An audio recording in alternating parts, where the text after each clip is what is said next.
Hello guys, and welcome to a new Steel Division video today by me, Vulcan.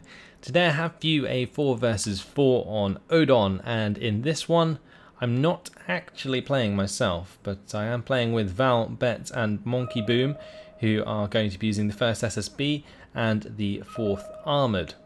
So the AI actually took over me in this one, as I did drop at the start of the game unfortunately, but Valh and Betts decided to play on whilst I went and recorded another video. So yeah, you're going to be seeing the AI take over as me. I'm not going to really focus on them too much. Instead, in this one we're actually going to be focusing on Valh and Betts' play and see how they get on with the 1st SSB. So the AI took exactly the same place as I showed you guys in the last video, where the 4th Armoured pushed across the bridge. So that's what the AI is going to be trying to do there. Took the left mid. Valh's going to be taking the right mid. Betts is on the far left in this one, and we're going to be seeing Monkey Boom on the right. Now if we put it to Betts' perspective, you can see that he has already deployed his troops here, but Monkey Boom apparently wanted that right side, so Betts ends up moving his units over to the far left, and then actually supports Monkey Boom on the right side for the rest of the game. So props to Betts for doing that. Also props to Valh in this one, he does very, very well. So, yeah, there's quite a lot to talk about again with Odon. The main gripe with this map is that people don't push across the river. Okay, so let's check out this this 50-50. You need to make sure as a red side that you push across the river. If you don't, you're gonna lose. And I think that's the biggest mistake a lot of people make on Odon, is they try and defend at the river. You'll see the same thing happen with Monkey Boom on this side. He goes for the defensive line here when he could legitimately get all the way up to like here, for example, before he has to worry. And you can get an AT gun into like this tree line here, and you can fire all the way down this road into the town.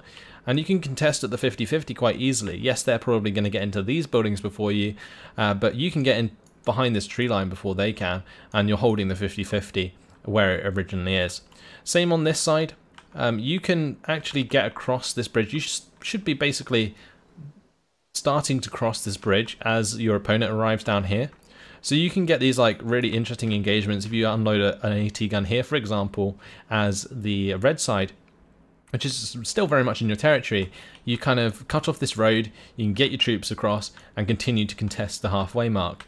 On this right side, the red side needs to push across this bridge, get across, defend this side, and people just don't do it, and I don't understand why.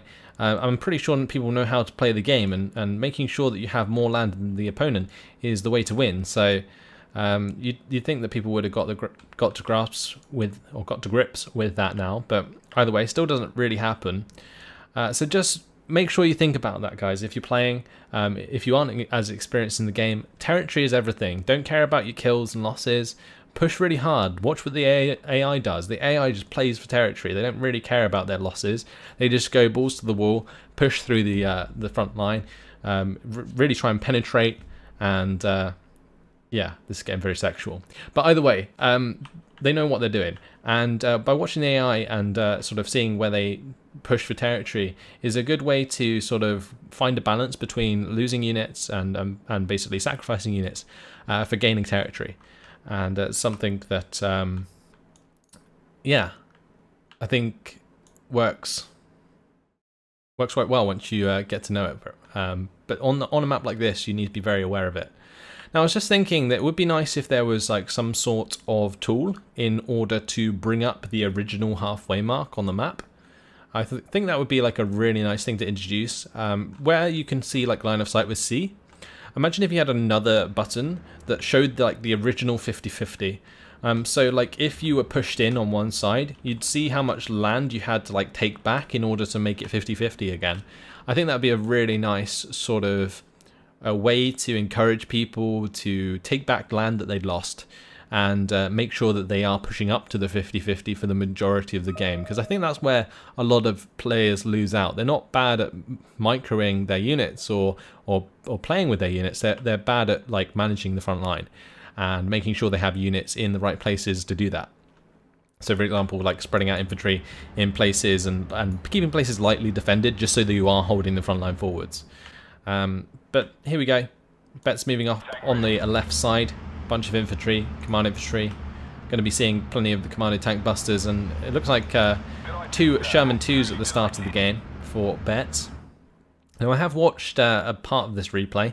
I kind of zoomed through it to see if it was sort of worth doing on the channel, and there were some very fun parts to this replay, so I will be trying to focus on those as we continue. But as we can see already, Valh managing to get across the river here, which is generally what happens. You can push this road quite hard and get into these trees, which is good for any sort of heavy infantry based division like the SSB, the 6th Airborne, or the 101st, something like that.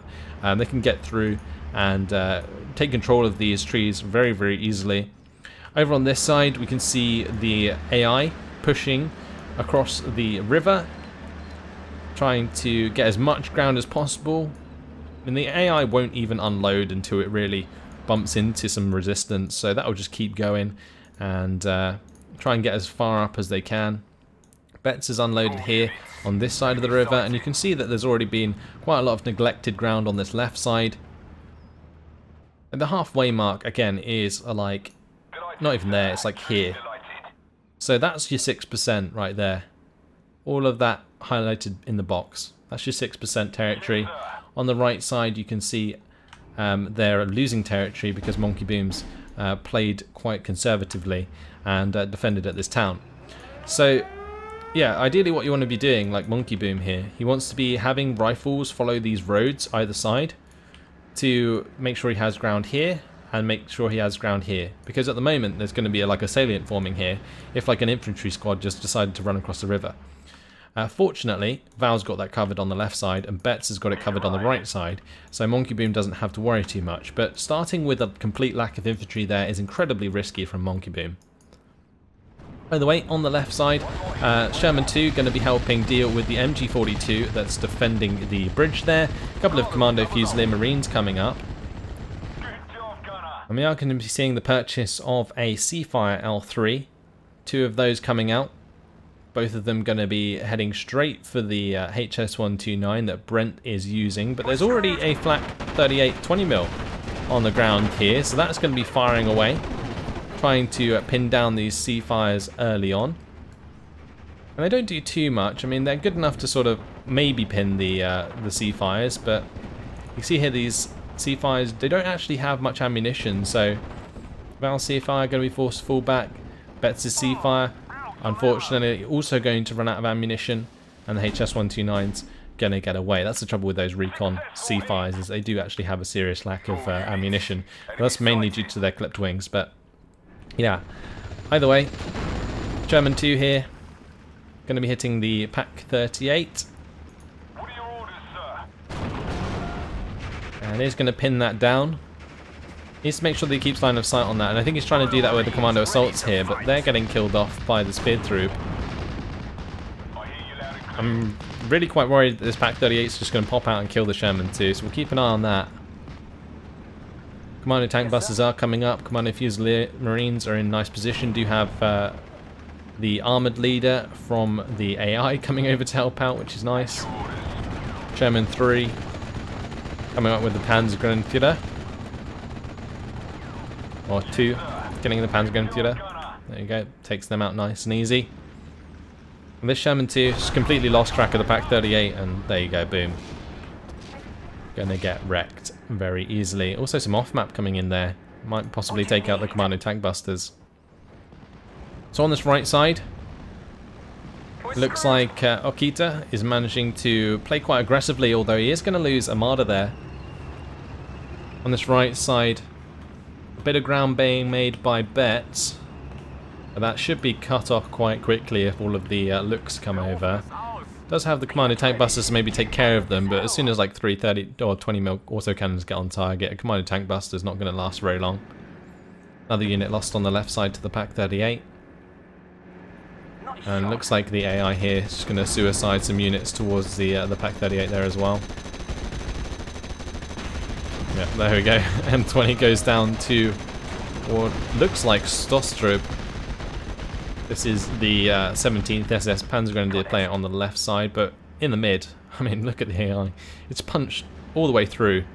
Lost quite a lot of units in doing so, but the rifles are all he needs to hold the ground there, so the AI doing a fantastic job. Valh, though, he's doing a very good job as well. Using these Fusilier Marines to absolutely wreck Panzergrenadiers, Panzergrenadier. We also got the Spähstruppe on the right side there. Although Spähstruppe actually doing a lot of damage to the Commando Fusilier Marines, but as soon as that Panzergrenadier goes down, look at the amount of territory gained here. 57% territory lead as a huge salient forms. Pushing into that would be very, very nice. The great thing about these Commando Fusilier Marines, they actually have 11 HE power at close range. And this Commando leader's used Satchel to destroy a Panzergrenadier squad in its entirety. So, good job so far by Betts and Valh. You can see Betts is holding up the right side. Monkey Boom is bringing up some more troops to assist him. He's got 2 M1 guns on the road, which is fine. And this M4A1 might allow him to actually push up with some of these half tracks and the M4. So that might be a nice idea. But without these units on the right side from Betts, I feel like Monkey Boom would be in a much worse situation. Now we have a mortar coming up from Betts, and he's going to be using that probably to take out the annoying AT guns that are getting in the way, as well as this IG-18. Like that IG-18 Pak-38 combo is probably one of the most annoying things. But if you can get them pinned down and in the right scenario, you're going to be doing a decent job. Like, for example here, like a Sherman 2 is like the perfect counter to the Pak-38 IG-18 combo, because the Sherman has like 9 armor, some of them have 10 armor in Phase A, and it basically means that the Pak-38 can't really penetrate a Sherman at max range, not easily anyway, and the Sherman 2 can easily take out a Pak-38 and IG-18 at the same range. So you can use the Sherman 2s very efficiently to take out these units, and as soon as you pin them down, you drive up, get the 50 cal on target, and just mow them down. It works out really, really nicely. Second mortar also coming in for Betts there, and some reinforcing infantry just to help hold the river here. There is a road, but the Commando 6, they're going to be taking care of that MG. Little salient forming on the right side, but nothing too much to worry about. Commando Tank Busters getting into range of the looks there and going to take that out. I think there's another couple looks, yeah, tried to push across on this right side. Again, if it wasn't for Betts, they would have just broken all the way through. But now with those going down, Monkey Boom has a decent chance to push through. So after the off-map has landed, it's going to be pushing forwards with these 50 cals. The looks would be ideal to destroy these, but since they're all dead now, yep, nothing much to stop them. Panzergrenadier is also going to die instantly to the amount of 50 cals there, and the M4. There is a tank waiting on the other side of the river. That's another Marder they've got to take care of. So M4's got to get on target there, make sure it doesn't get one-shot bailed out like mine did, and kind of save these half tracks. See if he can do the job here. Looks like he's just going to park up on the bridge at the moment. There we go, Marder comes into line of sight. Abrams gets on target. Actually going to miss. And one gun taken out though by the Marder. B-26B Marauder coming in, trying to get that kill. M4, such good aim time, but absolute dire accuracy. Poor accuracy on that main gun, it's just meaning that it doesn't hit anything even though it has the extra veterancy. Crazy stuff. F5A being used, recon aircraft, but that's going to be forced to fall back. Those recon aircraft aren't really worth it. 90 points apiece. Fusilier Marines are making a push now with the support of the Sherman 2, and they're finally moving into Phase B. ME-109 going to be coming in on the right side, probably going to go for a kill onto the other M1 gun, actually going to push onto, put rockets onto the armoured LMG rifles actually. But here comes the fun. Morris LRC's OP are arriving, and they may not look like much, but they have command of the 960 rocket artillery strike, 127mm rockets, and there's 2 of them.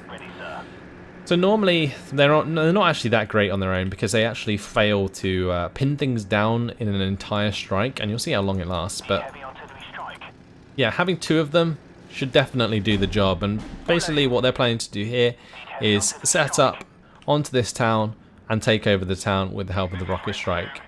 Now that rocket strike can absolutely flatten the town, so we'll make sure that we pay attention to that. On this right side, however, Monkey Boom is making a lot of ground. Again, each Panzer Grenadier squad that shows itself is just getting chewed up by the amount of 50 cals. We've got like the Bantams here pushing up. I really kind of like this like use of Bantams with the M4. Look how quickly they kill off infantry squads. It's insane. But on the right side, Betts still holding the ground there. We're going to be seeing those artillery strikes come down shortly. And over on the left side in the meantime, we've got the 3-inch mortars basically taking out all of these IG-18s and packs and so on. So the IG-18 like Pack 38 combo, it's generally quite easy to counter now. You just like get your mortars on it, or you can obviously like use the Shermans, like I said. Any sort of infantry division like the 716th, 352nd really struggles against the Shermans in Phase A, so that's something you can definitely take advantage of. But here we go, the countdown until the rocket strike begins. We will definitely be watching that. Now on the right side, Fusilier Marines are engaging Panzergrenadiers and this half-track, and what's going to happen is Monkey Boom's actually going to come down and envelop those troops, so that's really nice. But incoming is the rocket strike onto this poor town. You can see the Reuter Firefly there driving around near the church. Doesn't know what it's got itself into. Just rockets coming down everywhere. And after a while, what's going to happen is these buildings will end up getting flattened by the artillery. So it's going to remove all the cover from any infantry that's in there. Reuter Firefly going down though to the Commando Tank Bus is really nice kill as it tries to escape from the artillery strike. Over on this right side, Panzer Grenadiers and Panzer Grenadier are going to get surrounded. Willie's MMG is pushing up as well. Meanwhile, over on this left side, HS-129 comes and takes out a Sherman 2, I think. But plenty of ground being made. Getting across the river now with the Fusilier Marines. Not too much able actually to contest the Fusilier Marines in close combat. You're going to need a couple of SOS troop squads at least.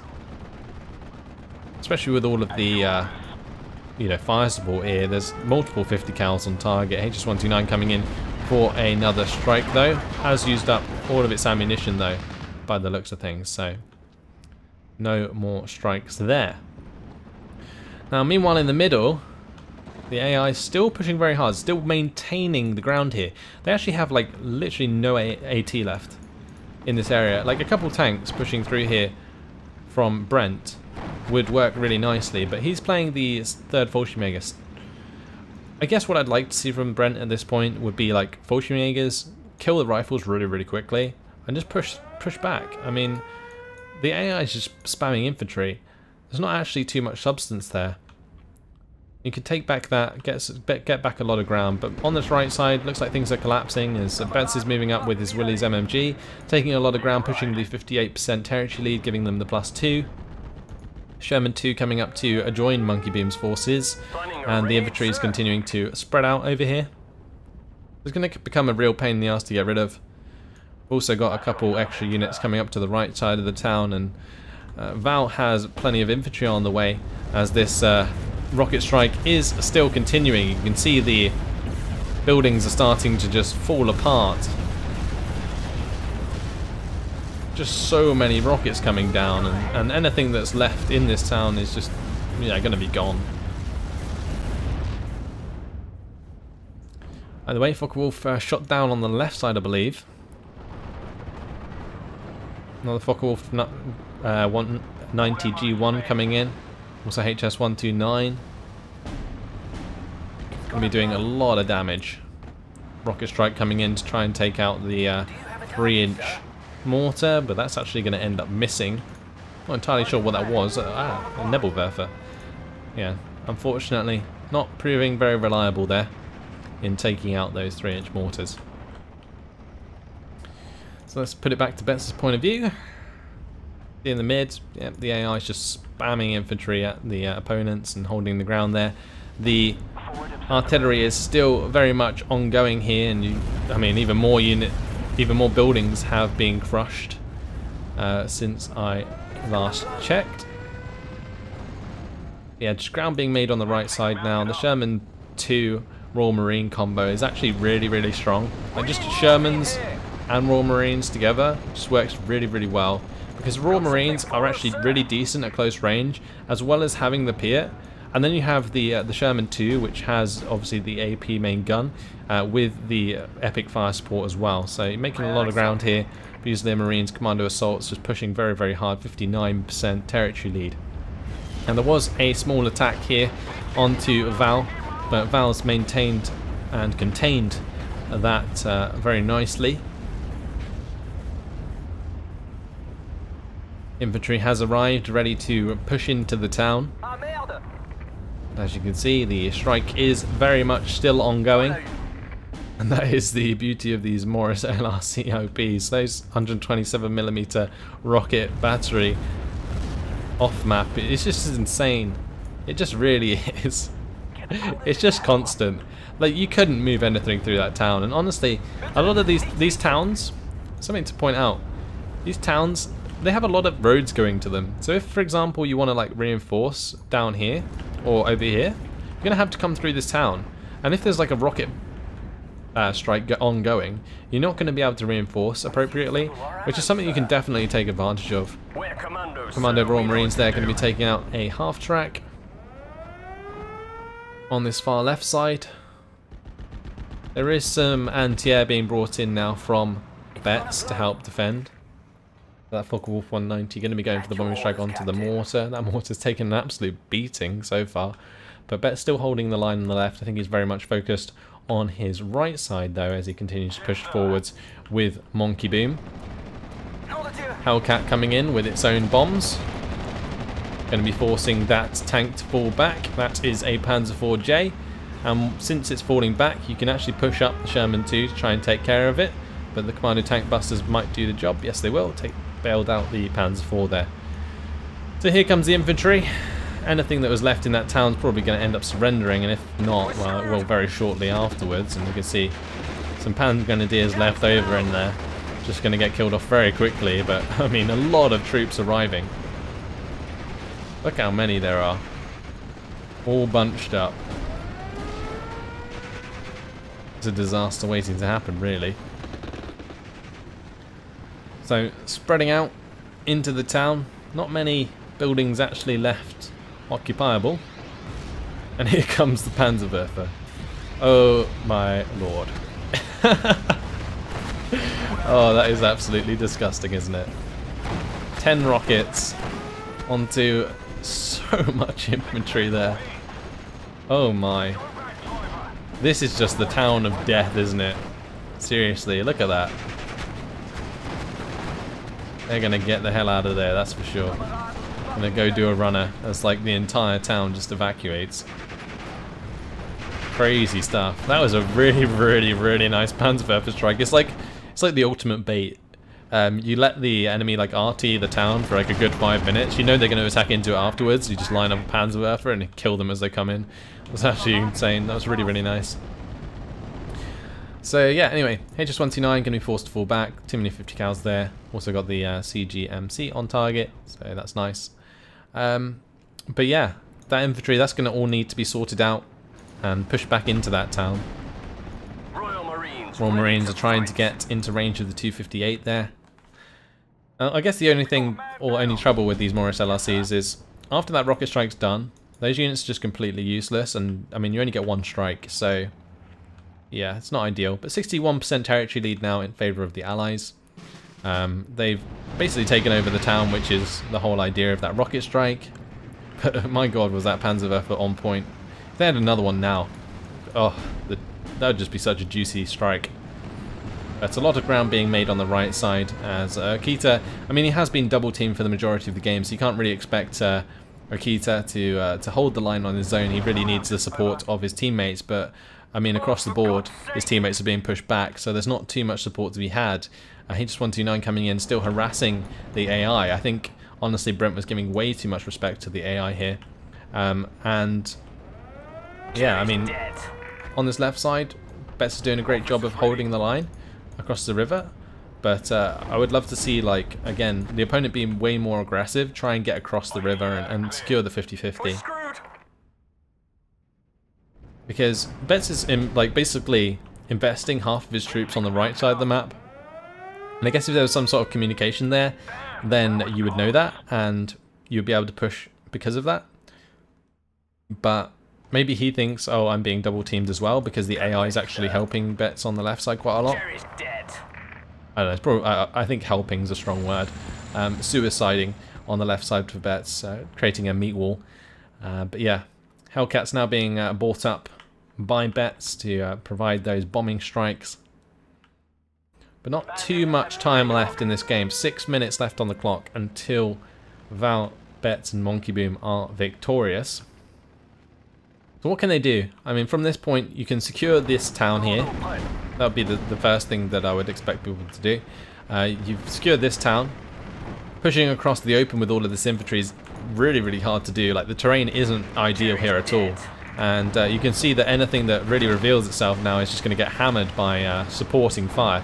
So we've got the 251-17, which is a 20mm half-track, alongside the Jagdpanzer and the Tiger E there. I mean, there's too much fire support here to really move forward. You just got to play defensive there now. Maybe focus elsewhere. Maybe try and take things like the chateau. You can push through the orchards here. Push into this town. That would be quite nice. Support the AI. Push forwards. The other place is over on this far left. Like, use these forests to your advantage. If you've got any commando assault squads left, you can push on through. Take out these Nebelwerfers that are just constantly firing. But yeah, not too much actually needed to do. You can still obviously continue to play aggressive, but you don't need to at this point. This, like, the +2 is more than enough to finish the game. So yeah, I think just in general, that strike onto the town was just definitely worth watching in this game. It's not often you see like a coordinated strike like that, and it looks like the Panzerwerfer firing again into the town, going to completely whiff that strike. That's a real shame. The first one was so damn good. The second one there could have been great as well, onto like this bunch of units, but completely whiffed. HS129 going down there to the amount of sheer 50 cal fire. 2 C-Fire F3s flying about now as well from Valh.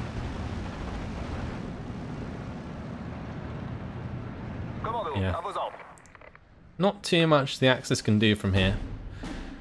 Ideally what you need is like these Panzerwerfers to actually hit the mark, and then you would push back in with your own Panzergren supported by all of this stuff.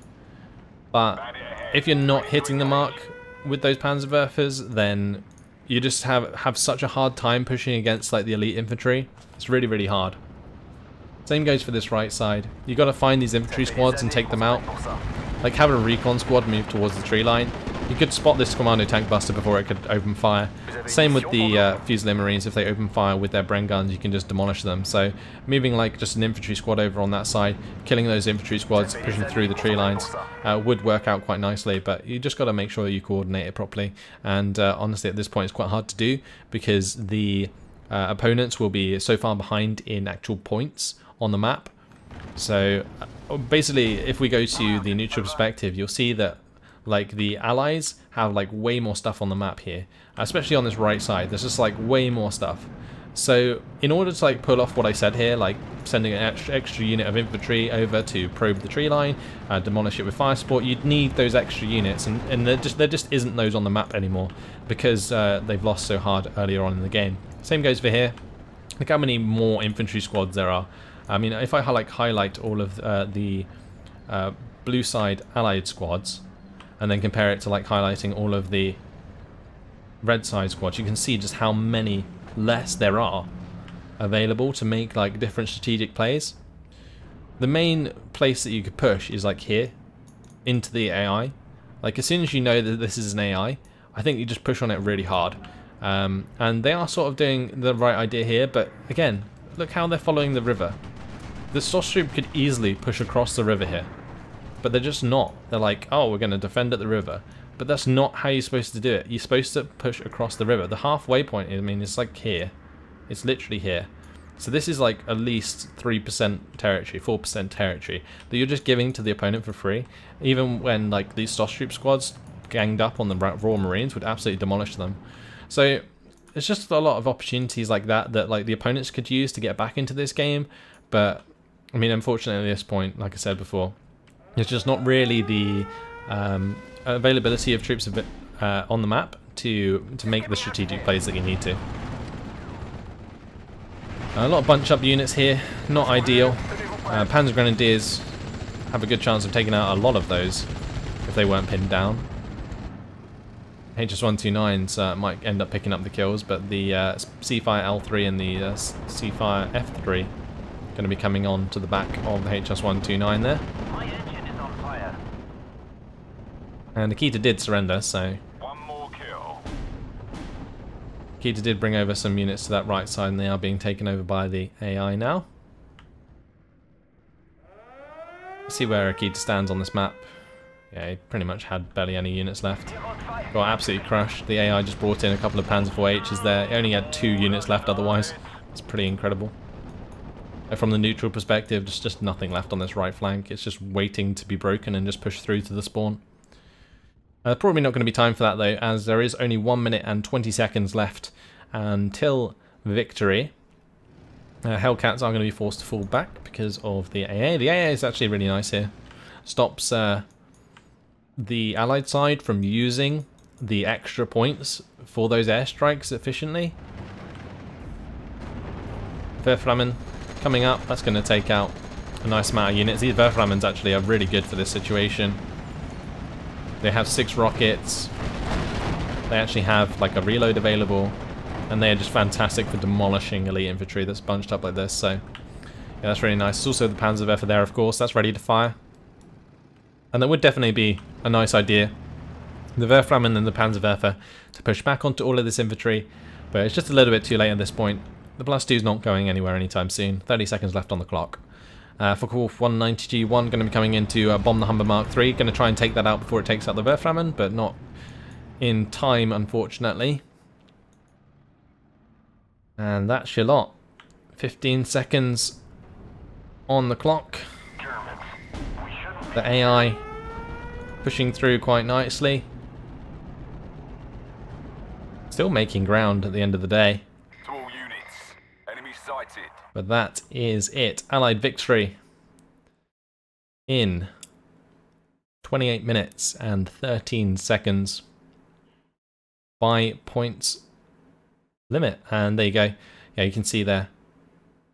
I wasn't playing in this one. Points 0 because the AI took over, but Valh, Betts and Monkey Boom all doing very well. Betts there, 2-to-1 KD.